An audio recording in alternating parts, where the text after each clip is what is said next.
स्वागत छ है हाम्रो पसलमा। स्वागत सबै गाजीले हेरिदिनु भयो होला कमल भाइ सुर्खेतीलाई। सुर्खेतीको दोकानमा म आज आएको हो। कारण यस्तो हो कि सुर्खेती भाइले पनि रोडो बजारमा मोबाइलको दोकान पनि खोल्नु भएको छ, सबैलाई सहयोग पनि गर्नुभएको छ। म जन्मेको भने पनि अरुणाचल प्रदेशमा हो, मेरो वेशभूषा यस्तै मिल्छ। तर यहाँले तर्की गरेर नेपालीले दाजुभाइहरूलाई सहयोग गरेको देख्दाखेरि म पनि आज हिजो देहरादुनबाट आइपुगेको थिएँ र नेपालीले भनेपछि हजुर देहरादुन बस्नुहुन्छ? हजुर, देहरादुन। आज मेरो पसलसम्म कसरी आइपुग्नु भयो त हजुर? मैले फेसबुकमै हेर्थेँ, रिल हेर्थेँ। सबै हेर्दाखेरि मलाई बढिया लाग्यो। पहिला तलको दोकानको हुन्थ्यो, अहिले माथि दोकान पनि खोल्नुभएको रहेछ। मैले आएर लगभग 2 घन्टासम्म हेरिसकेँ। यहाँले आउने जतिलाई नि सहयोग गरेर पठाउनु भयो भनेपछि सधैँको लागि कमल एसकेटीकोमा आइदिनु होला। मोबाइलको लागि, चाहे मनी एक्सचेन्जको लागि, जेको लागि, नेपाल गाडीको लागि पनि भरपर्दो। दाइलाई थोरै कुराकानीहरू सोध्न चाहे मैले चाहिँ। हजुरले चाहिँ यो ट्याक्क लामो लामो दाढी पाल्नु भएको छ, अलिकति यो पगडी पनि बान्नु भएको छ, यसको रहस्य केही बताइदिनुहोस् न। यो रहस्य भनेपछि हामीहरूको नेपालमा कहिले पनि भन्छ नि झाँक्री भनेर। हजुर हजुर, म एउटा झाँक्री मान्छे हो। झाँक्री मान्छेले यहाँ त नेपालीहरूलाई नेपालीले लुटेको मैले देखिरहेको छु। मैले त कहिले पनि हात हेरौँ चाहे जेसुकै गरौँ, म कहाँ आउनु होला, सम्पर्क म दिन्छु। तर डक्टरले गर्ने काम मैले गर्दिनँ। हेर्नुहोस्, मैले त झुटो बोल्दिनँ। मैले 1 पैसा पनि तपाईँहरूसित लिन्न। कसैको लागि पनि मसँगलाई सोध्नु होला, एकचोटि हेरेपछि मैले भनिदिन्छु। हेर्नु भनेपछि हजुरले हात हेराउने काम पनि गर्नु? हात हेराउने, आँखा हेराउने सबै हेरिदिन्छु। तर मैले गरेर हुने काम रहेछ भने मैले भनिदिन्छु, डक्टरले गर्ने काम रहेछ भने डक्टरले गर्नुहुन्छ। तर सम्पर्कमा झारफुक गर्छन् भने फेरि उसमा भरमा नपर्नु होला। हजुर, यस्तो पनि कसैले मैले ठिकै गराइदिन्छु भने हस्पिटल लानुहुँदा पहिला झाँक्री कहाँ पास गरेर झाँक्रीसँग मर्छन्। यो काम नगर्नु होला, किनभने डक्टरले गर्ने काम डक्टरले गर्छ, झारफुक गर्ने काम झारफुकले हुन्छ। हेर्नुहोस् है, अनि यसमा भरम पनि नपर्नु होला है। अनि दाइको नेपाल घर कुन ठाउँ हो? मेरो पोखरा महानगरपालिका वार्ड नम्बर 31 गोपनबाट पर्छ। हेर्नुहोस्, भन्न त सबैले भन्नुहुन्छ पोखराबाट यहाँ किन आइस् भन्न, आफ्नो परिस्थिति र बाध्यता हो। ट्याक्कै हजुर कुराकानी चाहे मैले अलिकति हजुरको होइन, ट्याक्कै हेर्दाखेरि हजुर यसो सरदार जस्तो पनि देखिनुहुन्छ होइन? दाढी पाल्नु भएको छ, ट्याक्कै पगडी सगडी बान्नु भएको छ। अनि यहाँ धेरै वर्ष भयो होइन हजुरलाई बस्नु लागेको? हजुर, मेरो त जन्म 1978 को हो। भनेपछि नेपाल त 2001 र 2 मा नेपाल थिएँ, 2006 मा नेपाल थिएँ, त्यति नै हो। त्यहाँदेखि भनेपछि यता इन्डियातिर आएपछि जानुभएको छैन अझसम्म घर? अब 16 वर्ष भइसक्यो। 2064 को संविधान सभाको चुनाव थियो, त्यस टाइम म भाग लिएको थिएँ। चुनावमा पनि भोट दिएको हुँ। त्यसपछि म गएको छैन। अहिले इन्डियामा हाल कहाँ बस्नुहुन्छ हजुर? अहिले यहाँ बागी, यो गुवास बागीमा छु अहिले। फिलहाल कामको सिलसिलामा जाली हाल्न भनेर आएको थिएँ, उसको सेपको जाली। त्यसै कारण यता थिएँ। म खास उत्तराखण्ड र हिमाचलमै हुन्छु ज्यादातर।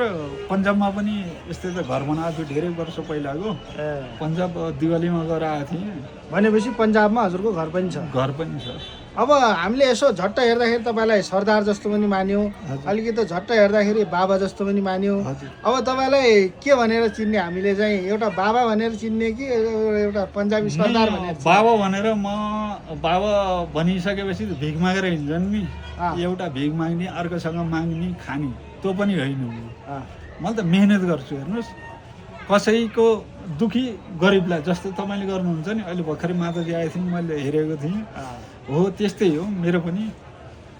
2 छाक भोकै रहौँ, बरु अर्कोको दुःख परेको छ भने तपाईँको सामुन्ने भर्खरै अर्कोले भनेको थियो र ल फोन गरेको छ भने पैसा दिनु भनेर भनेको छैन। अर्कैको लागि दिएर आएँ मैले, त्यो मेरो लागि होइन क्या। कसैको लागि हुन्छ भने, मैले कसैको समस्या परेको छ भने त्यस्तो लागि नि म पनि हेर्दछु। चाहे मैले मेहनत गरेर कमाऊँ, 500-600 रुपियाँ ध्याडी त्यही भइहाल्छ। हेर्नुहोस्, त्यसमा पनि कसैले दुःख परेको छ भने त्यो पनि सम्पर्क गर्न सक्नुहुन्छ। त्यस्तो होइन, मैले 100 रुपियाँ मैले दिनको राख्दिएँ भने कोही गरिबहरू दुःख पाउने अपाङ्गहरू कोही पनि हुन्छन् नि। तर एउटा कुरो मैले के भन्छ नेपाली आएर कहिले लुटपाट यताउता गर्ने धेरै घटनाहरू मैले देखिरहेको छु। खास गरेर रोड बजारमै देखेको छु। हेर्नुहोस् है, यस्तो नगरिदिनु होला। किनभने जो सच्चा नेपाली र इमान्दार नेपाली हुन्छ त्यसको बेइज्जती हुन्छ क्या। हेर्नुहोस् ल भनेपछि हजुर चाहिँ दाइ चाहिँ यहाँ इन्डियातिर आएको करिब 16 वर्ष भइसक्यो। 16 वर्षसम्म अहिलेसम्म घर जानुभएको रहन्छ र दाइले चाहिँ ट्याक्क होइन दाढी पाल्नु भएको छ। यसो सरदार जस्तो पनि बन्नुभएको छ। यहीँको सायद रहन सहनले होला उहाँ होइन। एकदमै राम्रो व्यवहारिक दाइ हुनुहुन्छ र आज मेरो पसलमा थोरै कुराकानीहरू हामीले गऱ्यौँ। अनि दाइ अब नेपालतिर कहिले जाने त? म खास भनेर 14 वर्षको वनवास रामले वनवास लिए थिए, त्यही पछाडि सुध्रिएसी जाने भनेको अहिले बालन सरकार आएछ। खास भन्ने भने बालन सरकारको पनि एउटा 26 दिनमा मन्त्री निक्लियो, एउटा 13 दिनमा मन्त्री निक्ल्यो। हेर्नुहोस्, त्यसै हुनाले म अहिले जान सकेको छैन। जहिले राम राज्य होला म यतिसम्म त तपस्या गरेँ भनेर खास त तपस्या त गरेको होइन। हेर्नुहोस् है हजुर, तपस्या त नगरे पनि मैले भन्न चाहन्छु कि नेपाल सुध्रिएला भनेर मैले हेर्न चाहन्छु क्या। भन्न त कसैले भन्दछन् नेपालमा 100 रुपियाँको पनि भन्दा धेरैको भन्सार धेरै लाग्यो भनेर भन्छन्। त अबुझको लागि त्यही 100 रुपियाँको भन्दा बढी दिएपछि नेपालीलाई मार त पर्छ भने सरकारले कहाँबाट विकास गर्ने त नि? त्यही पैसा नआए त विकास हुँदैन नि। हेर्नुहोस् ल अलिकति राजनीति बारेमा पनि बोल्नुभयो होइन। नेपालको बालन सरकार आएपछि कस्तो लाग्यो हजुरलाई? राम्रो लाग्यो? मलाई त एकदम राम्रो लागेको छ। राम्रो नि लाग्यो। म हमेसा किनभने राजनीतिकमा पनि घुलमिल भएको मान्छे हो क्या। हो, हेर्नुहोस्।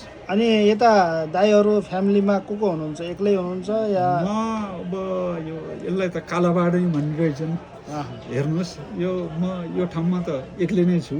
हजुर, भए पनि अब के भनौँ, दुःखको कुरा मैले 5 वर्षसम्म छोरीलाई बोकेर नै कन्ट्याक्ट गरेँ। हेर्नुहोस्, यसै ठाउँमा पनि।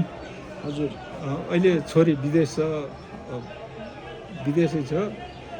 त्यही भएर म पनि यहाँ दुःख पनि गरेको छु, ऊ पनि गरेको छु। कसैलाई सहयोग यस्तो दुःख परेछ भने म हाजिर छु। अब दाइले 14 वर्षको वनवास होइन, 14 वर्ष पछाडि सुध्रेर जान्छु भन्नुभएको छ।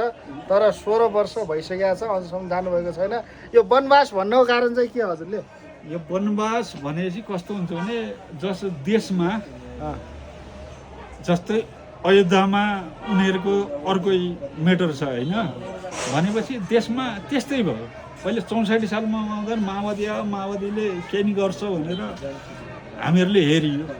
हेर्दा केही पनि भएन। संविधान सभाको 3 चोटि चुनाव हुँदाखेरि बल्ल गएर संविधान सभा बन्यो। हेर्नुहोस्, त्यसपछि पनि केही हुन सकेन।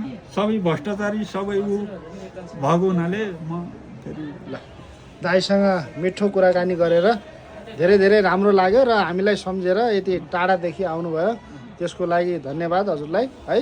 तर यो कालाबाड भन्दा फेरि पनि आउँदै रहनु होला। म त आइरहेको छु। भए पनि नेपाली सुध्रौँ, नेपाल बनाऊ। ल हस् त हजुर। ल हेरिहाल्नुभयो हजुरले। एकजना दाइको चाहिँ हामीले परिचय गऱ्यौँ होइन। उहाँ चाहिँ यता धेरै वर्ष पहिलादेखि बस्दै आउनुभएको रहेछ। करिब 16 वर्ष भइसक्यो त उहाँ बस्दै आउनु लागेको। पोखराको दाइ हुनुहुन्थ्यो उहाँ चाहिँ होइन। एकदमै राम्रो मिठो कुराकानी भयो उहाँहरूसँग। हजुरलाई यो भिडियो कस्तो लाग्यो? यदि राम्रो लागेमा लाइक, कमेन्ट, सेयर गर्न नभुल्नु होला। हवस् त, धन्यवाद।